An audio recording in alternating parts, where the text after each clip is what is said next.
Hi everyone, this is Abhinav from Phone Bunch, and today we are unboxing the Micromax Canvas Juice 2, which comes with a 3000 mAh battery.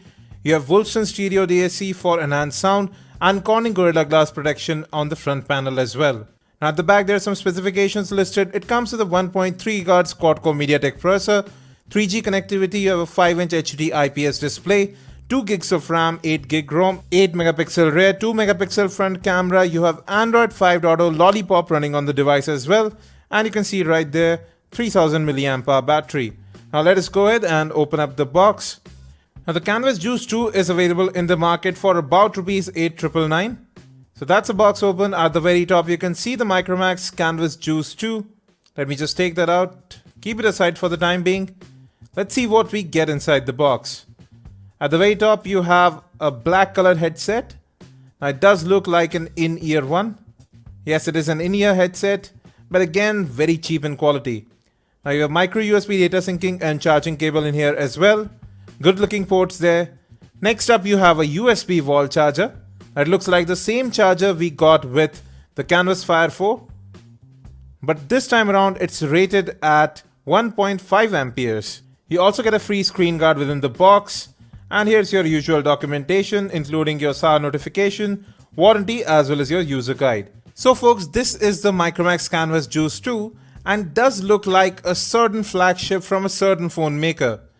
No points for guessing, it actually looks a lot like the HTC One, but it's quite heavy at about 170 grams and thick as well at more than 10 mm. Now there's nothing on the left. At the top you have the 3.5mm audio jack, micro USB data syncing and charging port. On the right you have both the power lock and unlock button as well as the volume rocker. They are sturdy and offer good feedback. You have space to open the back cover right there as well.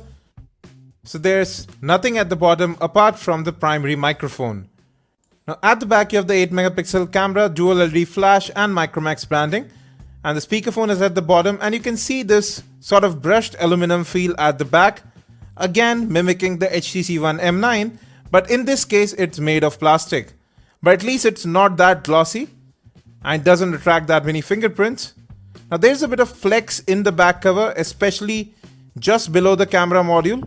You can see that here too, and it can be felt when it's on the phone. On the left you have the micro SD card slot, on the right you have the two SIM card slots. The first SIM card slot can accept your 3G SIM. Now you have a 3000 mAh non-removable battery over here.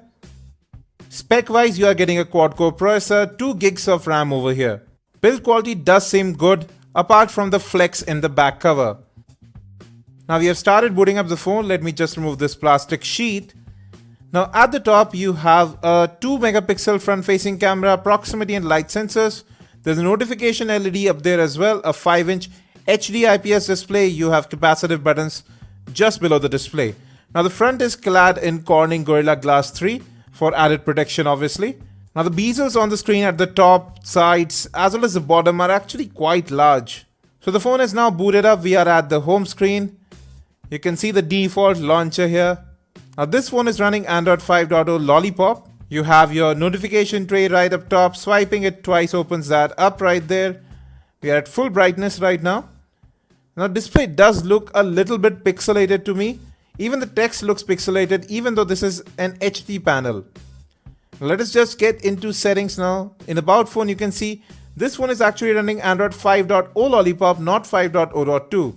So the bug fixes that came with that are not available here. Now you have about 4.1 gigs of storage available out of that 8 gig ROM. USB OTG might also be supported. We'll check that out later on. Now you have about 1.5 gigabytes of RAM that is free right now after the first boot. Now let's get into the camera. So you have an 8 megapixel rear unit capable of recording 1080p videos. And this is the bare bones camera app that you see on most MediaTek smartphones. You do have HDR mode available. Now images are captured very quickly, but they do lack detail. The colors also do seem a bit undersaturated here. There's a bit of noise there as well. Now there are several scene modes available here. You can capture 8 megapixel still images in 4:3 aspect ratio. Videos can be captured in 1080p. Now let's come back to the display. It comes with Corning Gorilla Glass 3 protection.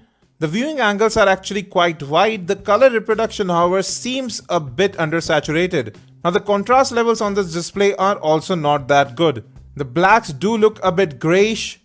Moreover, text also looks a bit pixelated to me, as do the icons. Now this is your default launcher over here.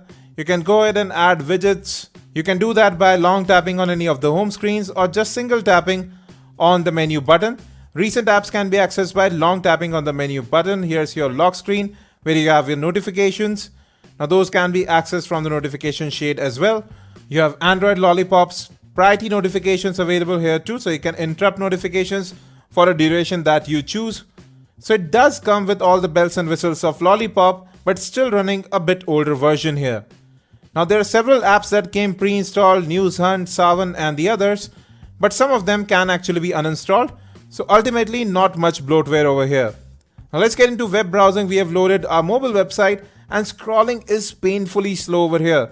We saw the same issue with the Canvas Fire 4 as well. There is lag while going through menus, settings, and here too in our full website you can see a lot of lag while scrolling.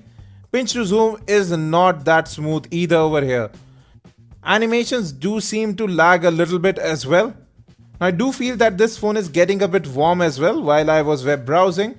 In terms of build quality, it does feel alright. It could have been better, but this phone seems quite a bit bulky at about 170 grams. You do have a 3000 mAh battery in there and that could be the cause, but performance is a bit sluggish over here. And you have the Eureka and Redmi Note 4G available within the same price bracket, which do perform quite well. Now we'll be taking a look at the Canvas Juice 2 in great detail with our benchmarks and gaming, so stay tuned. Don't forget to subscribe, like and share. Thanks for watching and as always, have a great day.